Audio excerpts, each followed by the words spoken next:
Nous recevons aujourd'hui Monseigneur François Yakan, qui est le vicaire patriarcal des Assyro-Chaldéens en Turquie. Voilà. Et merci à tout ce que vous faites ici, à l'œuvre d'Orient, depuis 150 ans. D'arrivée d'Istanbul, pouvez-vous nous dire quelques mots sur la situation, notamment les réfugiés dont vous vous occupez depuis 1998, je crois? Bonjour, exact.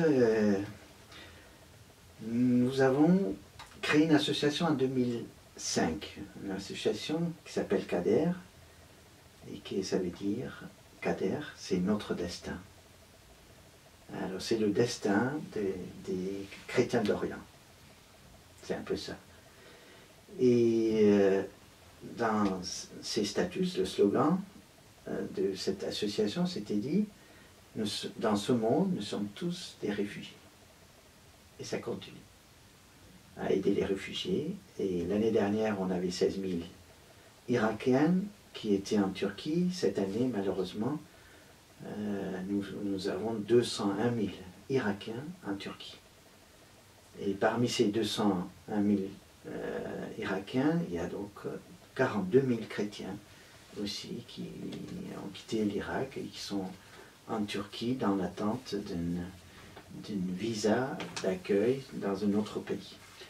Alors comment ça s'organise, puisque la Turquie n'accueille pas, ne donne pas de statut de réfugié, donc tous les gens qui arrivent sont en attente d'un visa pour partir aux États-Unis, en Australie, éventuellement en Europe, mais comment vivent-ils? Nous prenons en charge beaucoup de monde, mais il y a d'autres associations aussi qui nous aident à prendre des milliers, parce que s'occuper de 8000 personnes qui arrivent d'un seul coup de Mossoul, on ne pouvait pas. Nous, tout seul, on ne pouvait pas venir à leur aide. Et donc on a organisé un peu et les rôles entre nous et les autres ONG, d'autres associations turques, des amis turcs, et pour aider ces chrétiens qui venaient vraiment de Mossoul, en fait. Et nous avons du mal toujours à accueillir tant de monde. Et ce qui est malheureux, moi, avant d'oublier, je dis, c'est que on parle toujours des chrétiens de l'Irak, de Syrie et d'ailleurs, mais on parle pas assez, je pense, on parle même presque pas des réfugiés qui sont sur les routes, un peu abandonnés même, à leur destin, sont été jetés par les fanatiques hors de leur pays, hors de leur maison, et dans la précarité dans les pays des voisins. En Turquie, l'État turc accepte uniquement les gens qui demandent l'asile politique temporairement, pour 1 an, 2 ans, 3 ans, vu 8 ans. Mais pendant ce temps-là, il faut aider ces gens-là pour rester debout. Est-ce que vous pouvez nous parler, dire quelques mots des programmes que vous développez? Pour nous, ce qui est très lourd, c'est, première chose, c'est les traductions, c'est vrai, les interprétariats, traductions. Deuxième, c'est la santé. Ils viennent tous malades, en fait, ils sont tous quelque chose à soigner. Et beaucoup de médicaments, il y a presque 80% des gens prennent des médicaments. Il faut trouver des médicaments, il faut acheter des médicaments. Il faut les habiller avant, quand ils arrivent, et puis il faut les assurer que, vous voyez, vous avez une structure ici, officielle, qui s'occupe de vous. Donc là, ils sont soulagés un peu. Quand ils trouvent une association, une église qui s'occupe d'eux, vraiment, ils disent, ouf, nous, on est au moins accueillis ici.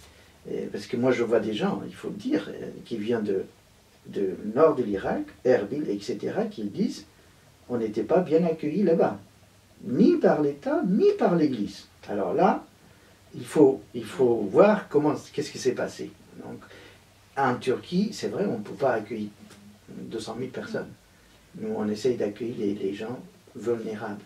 Actuellement, on s'occupe de 153 veuves avec des enfants. Et notre priorité, actuellement, c'est un peu ça.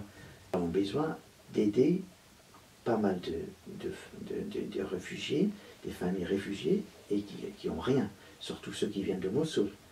Et surtout, on a une vingtaine de handicapés aussi, il faut les aider.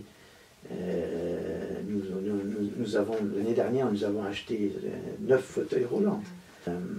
Surtout aussi les veuves avec des enfants. il faut les aider. Il faut les aider, ces gens-là, parce qu'ils n'ont personne. Donc on a essayé de restaurer, on donne 100 lire turcs pour chaque veuve, tous les mois. Ça fait à peu près 37 euros par mois. Et là, au moins, la mère, elle peut, ou le père, peut acheter de nourriture avec ça. Donc, sur le système de carte BIM, dans cette carte BIM, s'appelle BIM, c'est du magasin qui donne avec des réductions de nourriture, des produits hygiènes, etc., sauf l'alcool et les cigarettes. Il faut laisser les gens librement choisir ceux qui veulent manger, ceux qui veulent boire, ceux qui ont besoin, en fait. Eux, ils le savent.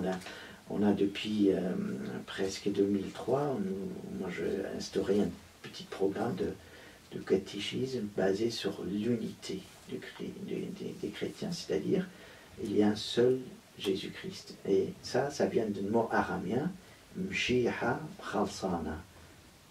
Mshiha, c'est Messie. Mkhalsana, c'est le sauveur. Il y a un seul Christ. Il n'y a pas, et puis un seul sauveur. Et il y a une seule Église.